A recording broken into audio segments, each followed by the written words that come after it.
Thank you to your 99-bit for requesting this episode. Welcome to Conlang Critic, the show that gets facts wrong about your favorite conlang. I'm Misali, and in this episode we'll be looking at one of the two conlangs people who know nothing about conlangs are sometimes vaguely aware of, Klingon. Yeah, it's been a while since I've done a big name language, and as far as conlangs go, Klingon is about as famous as they come. There's huge amounts of works written in it, mainly translations, as well as multiple, as in more than one, full operas. Heck, at one point, someone tried, and failed, to make it his kid's native language. We probably won't cover a more famous conlang until either late February or early March 2017. Klingon is an artling created by Mark Okrand in 1984 for the Star Trek franchise. In-universe, it is a language spoken by the warrior alien species called Klingons. Since its creation, Klingon has gained a reputation as that language some nerds speak. Since it's supposed to be an alien language, it was designed to not feel like any human language, but I'll be the judge of that. Klingon's consonants are b, b, p, t, k, j, k, ch, v, l,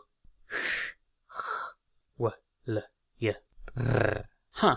Well, it sure doesn't sound like English, but, is that it? The way Klingon tries to seem inhuman is having a lot of guttural sounds and a couple retroflex consonants? Honestly, it wouldn't be too far-fetched to imagine a natural language with this exact inventory. Of course, if it were from a natural language, it would probably be described like this, but with some footnotes explaining the subtle differences. Looking at it this way exposes just how normal this is. There's only 4 consonant sounds in Klingon that don't have straight-up English equivalents. The glottal stop, which exists in English but isn't phonemic, the lateral affricate, the uvular affricate, and the voiced velar fricative. I mean, it doesn't have any non-pulmonic consonants, and it doesn't even have the uvular trill.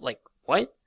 Is the definition of sound that isn't in English that English speakers think sounds kinda harsh for some reason. I gotta say, I'm kinda underwhelmed here. Klingon's vowels are u, o, a. If this chart looks familiar to you, that might be because I used an extremely similar one in the Ladon episode. For the record, Ladon came first. I'm not saying Klingon ripped off Ladon or anything, but I am saying that Klingon, a language that tries to sound harsh and violent, has the same exact set of vowels as Ladon, a language that tries to sound soft and elegant. Klingon's romanization system is just really bad. So, Klingon uses mixed case, like Aoi, but where Aoi used mixed case to get more mileage out of the Latin alphabet, Klingon only has one pair of sounds where case even matters, and not only does it have digraphs, but it actually has a trigraph. It doesn't even do this to make otherwise similar looking letters look more distinct, because L is always lowercase and I is always capital. There is no reason for Klingon to do this other than to look slightly more alien, which it doesn't need to do because this is a romanization system. The average viewer of Star Trek isn't going to see Klingon written down this way. It could have done something like this and it would have been just fine. I mean, it's not that hard to make a decent romanization system, you know? I really don't get why Klingon is written the way it is. Even in universe, this is supposed to be a transliteration system for its native writing system called Picand, which, by the way, is just a basic left-to-right fully phonemic alphabet, which is boring and not very alien.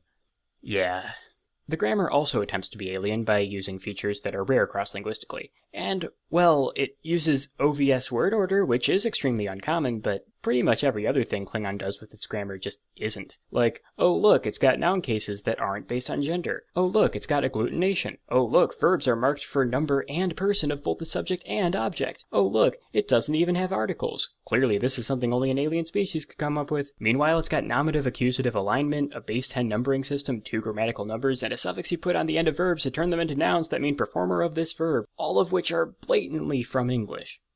I'd say that Klingon's vocabulary is its best feature. Reading through any phrase list really gives you a feel for Klingon culture, like how the basic greeting "nukolneh" literally means "what do you want?" There's also some words like dar and rotte that are derived from jokes, so that's pretty cool. In general, I found myself pretty disappointed with Klingon. I expected it to be really bizarre, unfamiliar, and, alien, but honestly, most of the stuff it does isn't that uncommon. It could have done so much more, but its alienness consists almost entirely of an inventory full of sounds made in the back of the throat and a word order that's like English but backwards. I do understand why Klingon is so popular, but I really don't think anyone would care about it at all if it wasn't from Star Trek. All in all, I'd say that I don't like Klingon as much as I like Ladon, making it the 4th best artlang reviewed so far. Thanks for watching, and I'll see you next time where I'll be reviewing Navi.